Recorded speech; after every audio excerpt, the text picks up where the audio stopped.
A challenging aspect of managing Medicare payments that each Medicare-certified hospice agency faces is the aggregate CAP calculation. This is a process where the total amount of Medicare payments received by an agency is compared to a statutory CAP amount, which is multiplied by the number of beneficiaries served within a CAP period. A report of these amounts is submitted each year by each hospice agency. These Hospice CAP reports are due no later than 5 months after the end of each CAP year. The information used to prepare the report must be obtained from the PS&R system, the required data source for CAP reporting, no earlier than 90 days after the end of the CAP year. The PS&R system provides a comprehensive report of all Medicare payments an agency received during the CAP year, which runs from October 1st to September 30th. Now, you might be wondering, how do we determine the number of beneficiaries? Well, there are 2 methods for this: the proportional method and the streamlined method. The streamlined method tends to be reserved for older hospice agencies that have been grandfathered in. However, a majority of hospice agencies utilize the proportional method. This method assigns a hospice agency a proportion of each beneficiary that the agency serviced during the CAP year.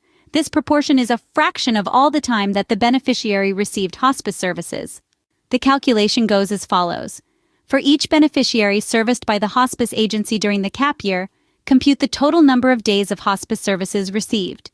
Next, compute the number of days of hospice services received by the beneficiary during the current CAP year. The proportion of the patient's days of care received from the agency during the current CAP year, as compared to the total number of days of service received across all years and from all agencies, is the proportion of the beneficiary assigned to the agency. Output: if total Medicare payments exceed the permitted statutory CAP amounts, the hospice agency has a CAP liability and must return the overpayment to Medicare. If there's a liability due and the agency can't pay for it immediately, the agency may request an extended repayment schedule, which comes with forms, instructions, and steep interest payments. Now, Medicare is required to look back 3 years on the CAP reports to see if there are any new liabilities.